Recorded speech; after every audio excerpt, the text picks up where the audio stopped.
Welcome to the MS&Me Radio Network, a division of the Multiple Sclerosis Global Support Network. The following program broadcast is an original creation by the broadcast entity. Discussion within the following broadcast should be used for informational purposes only and is not a substitute for professional medical advice or consultation. Before considering application of any broadcast content in the following program, please consult your healthcare provider. If you feel you are having a medical emergency, please contact your local health services for immediate assistance. MS&Me Media and the Multiple Sclerosis Global Support Network do not guarantee or warrant the accuracy of information in the broadcast to follow. The Multiple Sclerosis Global Support Network provisions broadcast services to program hosts. Information discussed in the broadcast does not necessarily reflect the views, opinions, or goals of the network and are solely those of the show broadcast host.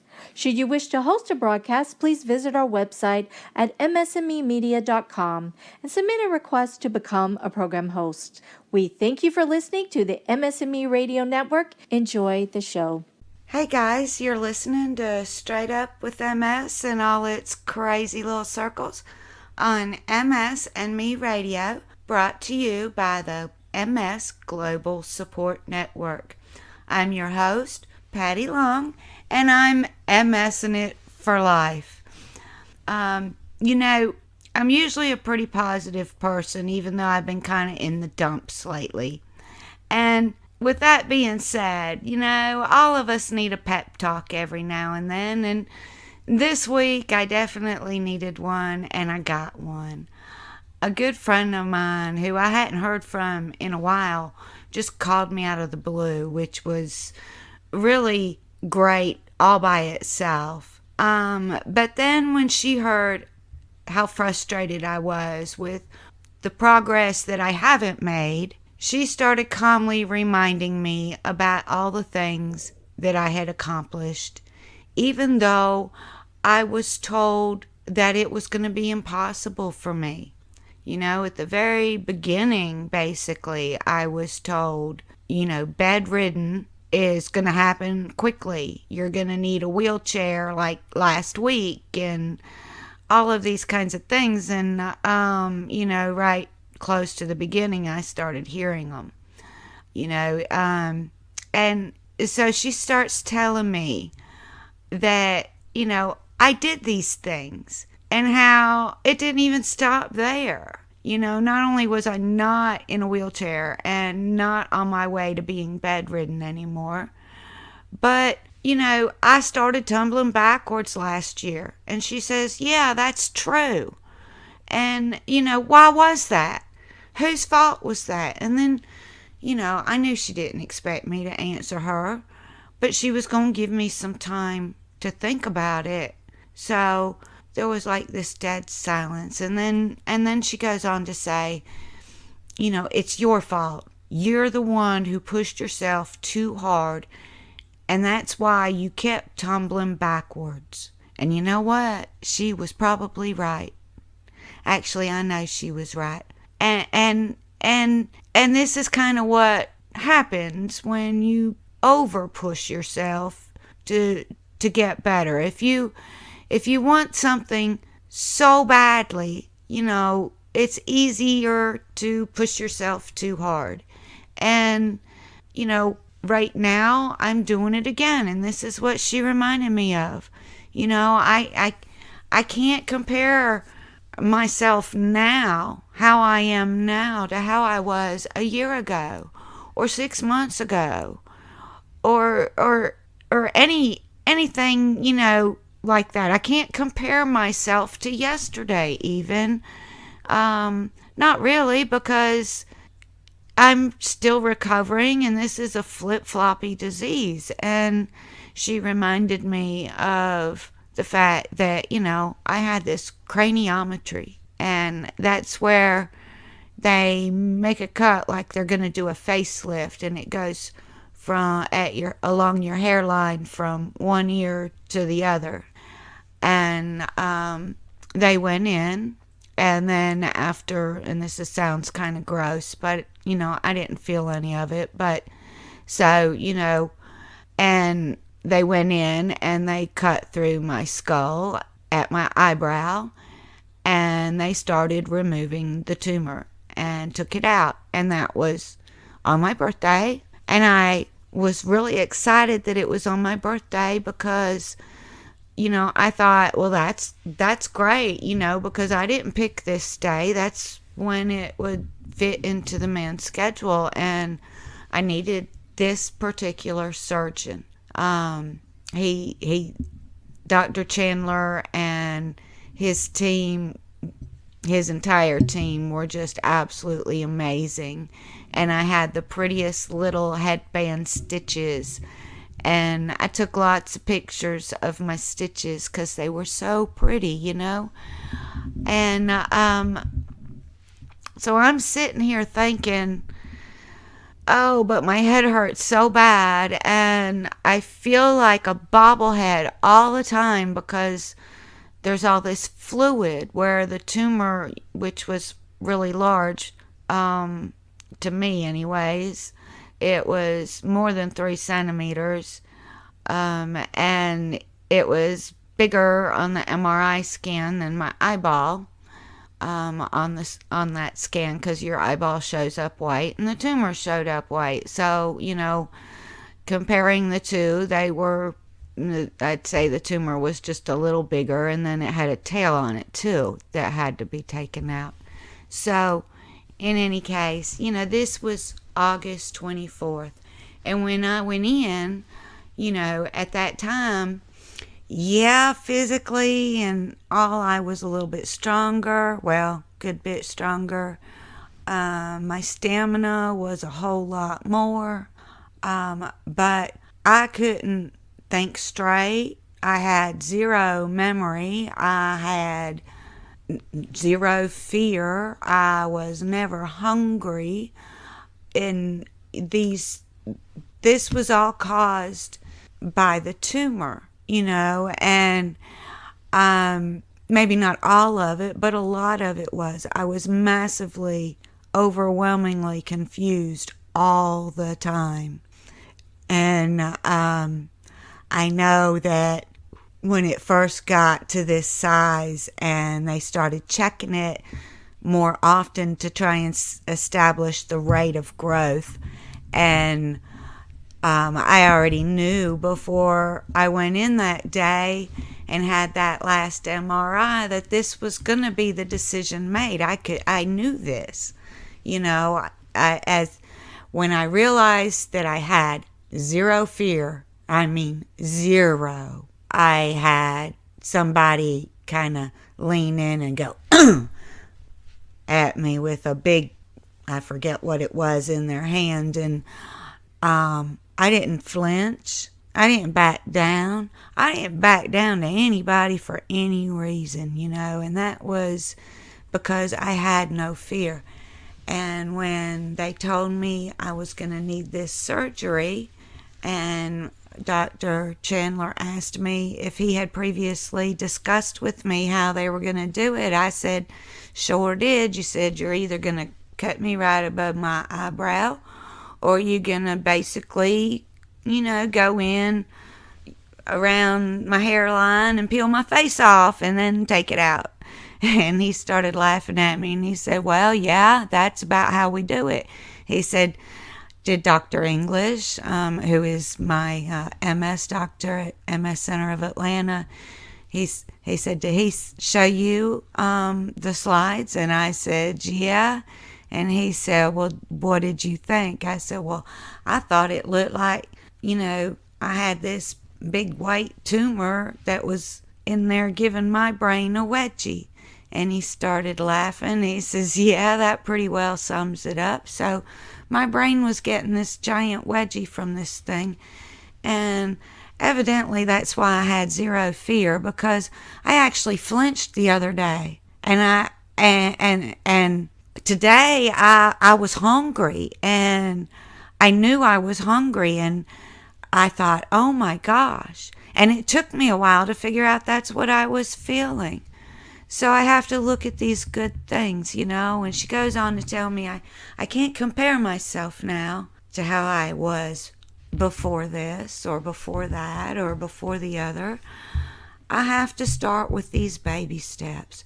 So if I can't do my 30 heel toes that I could do back in August before the surgery, then to do 10. So I start whimpering. I'm really upset with where I'm at, and I start whimpering, and I say, but I can't even do 5 now. And she says, well, if you can't do 5, then you know what? Do 2 or 3 and stop. And then later on, after you've rested, do 2 or 3 and stop. And not just with those either. You've got this big long list. Do whichever ones you can, even if it's only one of them, and then stop and be proud of all you've accomplished. And, she's a great friend. Not just because she gave me this amazing pep talk and made me feel so much better, but also because she stuck with me through really, really hard times. And, there's days like this one where she really got me to thinking. And, she was so right. At my diagnosis, my brain was nearly solid white. The tests that they give you, where they hook you up to all the wires, the evoked potentials is what they call them. They gave me all of those tests. They didn't leave anything out, and I failed all of them miserably. Not a single connection was working, not a single connection. And, and then I after 2.5 years of just pure MS torture, I found the right doctor, and he prescribed the right DMT. For me, that medicine and this doctor, who absolutely knows MS and everything about MS, he was truly a lifesaver. And at my first appointment, after checking my strength, which, was really more like checking my weakness because I didn't have any strength, he says, that he didn't like the injectables. So, he looks at me and says, really, who wants to even give themselves a shot? Who? I'm sure you'd rather not. And I'm like sitting there agreeing with him. And so then he goes on to tell me that there's lots of better disease-modifying therapies on the market to choose from. And this was in 2015. So there's even more than that now, because we're pushing 2018 now, and this was January of 2015. So almost 3 years ago. And there's a lot more new drugs now. And he's right, and I understood what he was saying. I worked in research, and I know that you start out with the best drugs you can possibly have and come up with for a disease. And then, as time progresses, hopefully you've found things that work even better. And if you've got funding, which MS is really getting more and more attention, even though we're not getting as much as I would like to see us get.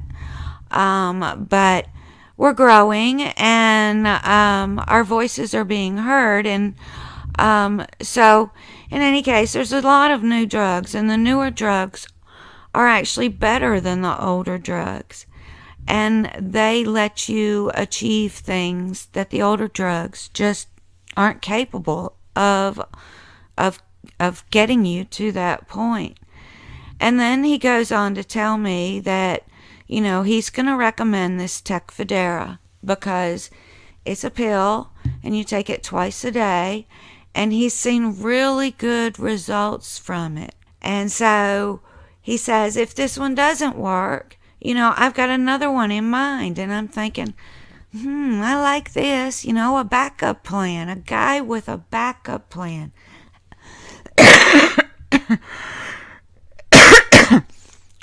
A backup plan for your health And when you're dealing with something like this, it's just like phenomenal.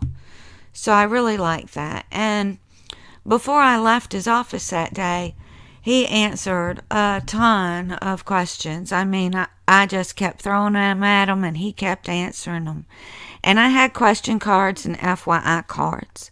And on one of my cards, I had, do you believe in physical therapy? Because I would like physical therapy. And he said, yes, I do. And he writes me a script for physical therapy. And he tells me to take that and, do my research, do my homework, find the place I want to go, and go. And so, it wasn't him telling me where I needed to go, considering that he was in Georgia, in Atlanta, Georgia, and here I am in the upstate of South Carolina. So I'm 3 hours from him. And just because they say they're MS experts does not mean they are MS experts. As a matter of fact, he had to write me multiple orders because the first couple places just weren't any good, even though they had MS certified experts. They could give me some fancy terms, but that's about all they could do. They really didn't know MS. And I found the right place. It was a place that was willing to learn about MS as they taught me about regaining strength and muscles and nerves and these things. And so just as I was getting started with this, I had my very last attack. Oh my gosh, here we are. I've just started my medication.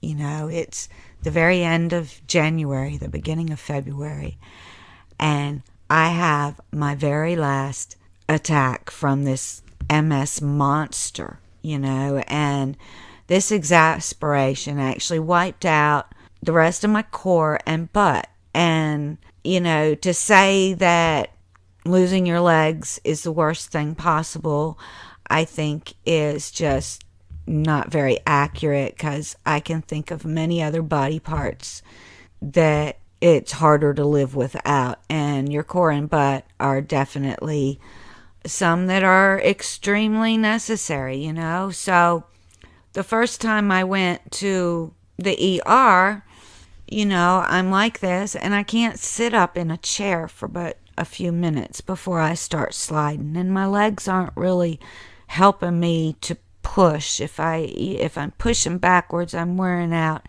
So I had already checked in and everything, but I decided I couldn't wait any longer, and I had my son just take me home.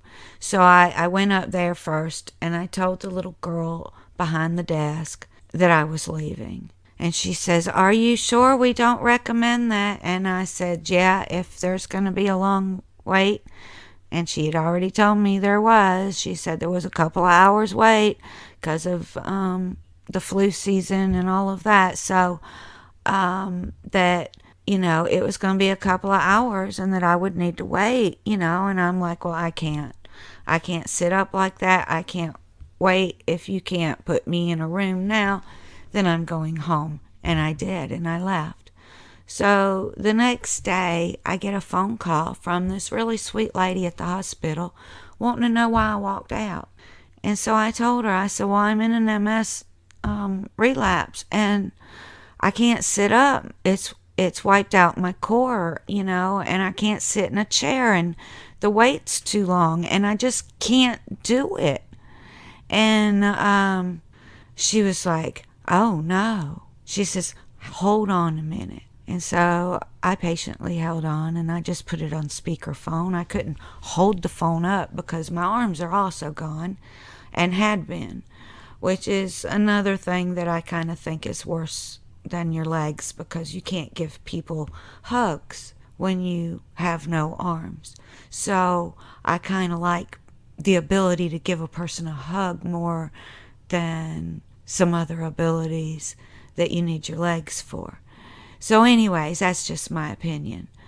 But, I told this lady about my situation, and she was very apologetic for the way I was treated and very sympathetic to my cause. And so I was on hold, and when she got back, she told me that she had made me a special arrangement with the ER, and that as soon as I could get there, to come on in, and I would be seen immediately. I would have no waiting in chairs. And I thought, oh, wow. And she understood that I was going to wait on a ride, that I would ask my son to come and take me, because I really didn't want to be going in an ambulance, although she did offer to send an ambulance to get me, which was also really sweet. So I arrived back at the hospital that day, and I tell the little girl behind the desk about my phone call, and so she just kind of looked at me, and then she said, well, I need to go talk to the triage nurse. So she goes over to talk to the triage nurse, and the triage nurse was being pretty loud, and I started heading that direction because I was slow, and for me to get over to where she was going to take a few minutes. But I still heard her, and she was really loud, and she said that I couldn't jump in the front of the line, that wasn't going to happen. And so as I got over there, I hollered back at her, and I said, you better go ask someone, because yes, I can, and that's the way it's going to have to be. And if you don't believe me, go and ask, because if I go to your manager, you're going to get in trouble, and I'm giving her a hard time, because she didn't have that authority, because the lady I talked to on the telephone already had told me that this was done, and it was arranged by the ER, the head of the ER, not the triage nurse. So she didn't like it, but she turned tail and walked off and went and asked somebody. And I could hear her grumbling and mumbling as she went down the hall. And then when she came back, guess what? I got to jump in line, and I was taken to a different triage nurse and straight back to a bed to be in. So I think someone got their butt chewed for me having to kind of get loud and show my butt in their ER. So I go back there, and they ordered me an MRI, and the MRI showed whatever it showed. They didn't really discuss it with me, but they only did one of my brain and not my spine. So I also have lesions in my spine. So, one MRI of just my brain may not have shown what was going on anyways. But they came back to give me an IV. And I've been to this hospital enough times that they know me.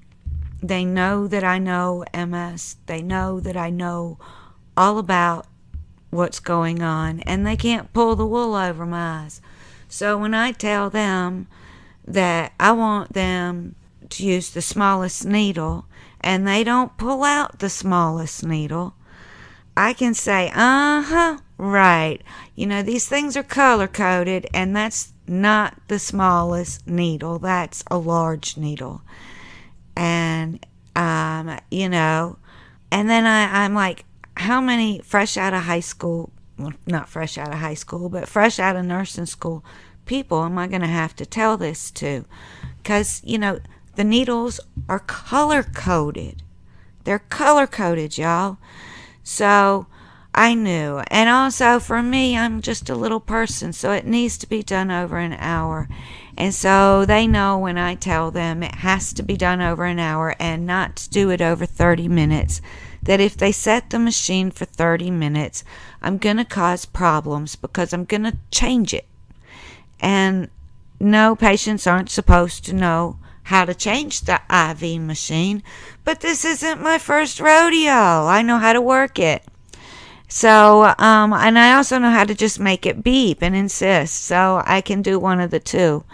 And, So they did really well, and they told me they were going to get me a room. I was going to have to stay for a few days because we were expecting this humongous snowstorm. So, my adventure continues as I get my room and find out that Tech Federa is new enough, and still is, unusually enough as far as being needed in a hospital, that hospitals don't keep it in stock.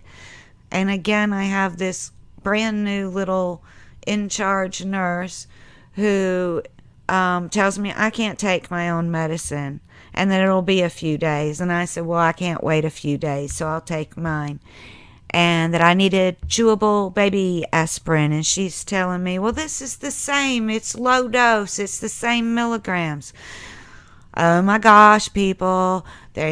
One's a chewable and one's a time release capsule. I need the chewable. I said, if you can't get it for me, watch this. I'll take my own. And I popped a chewable in my mouth. And, so I'm off to a really good start.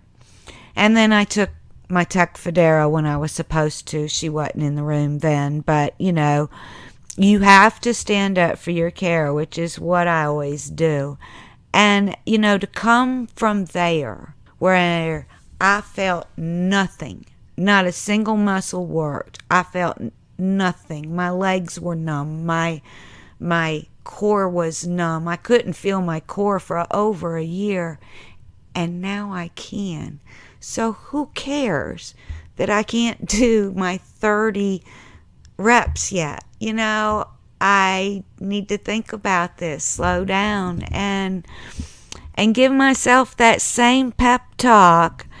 I know it's all true, and I say this to people all the time. Don't try and do too much, because that'll actually send you tumbling backwards. So take it slow and take a newer medicine that is capable. 7 o'clock. Oh, it's 7 o'clock. That is capable of letting you achieve, and is proven that people are achieving no evidence of disease activity, NEDA, or better. Tech Federa is showing signs that are even better than that, and I've been on it since, like I said, January of 2015. So it takes some time, but I was showing healing a year in. My MRIs were getting better, and I can see now that I have gone over my time. So give yourself a pep talk, and keep on smiling. Love yourself. Don't judge yourself.